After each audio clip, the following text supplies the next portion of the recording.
Viewers, ধানগুলো পেকে একদম সোনালি কালার হয়ে আছে। তারপরেও কামলার যে দাম, এর জন্য এগুলা কাটতে মানুষ সাহস পাচ্ছে না।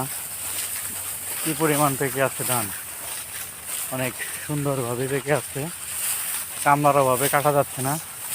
কুড়িগ্রামের কামলা দ্রুত চলে আসেন আপনারা আমাদের টাঙ্গাইলে। গৃহস্থরা অনেক বিপদে আছে পাকা ধান নিয়ে। মেশিনও ঠিকঠাক মতো পাওয়া যাচ্ছে না, পাওয়া গেলেও মেশিন নষ্ট হয় কিছুক্ষণ পরপরই। এর জন্য স্টক সম্পূর্ণই রয়ে গেছে ধান কাটা। আপনারা চলে আসেন দ্রুত আমাদের এলাকায় ধান কাটার জন্য।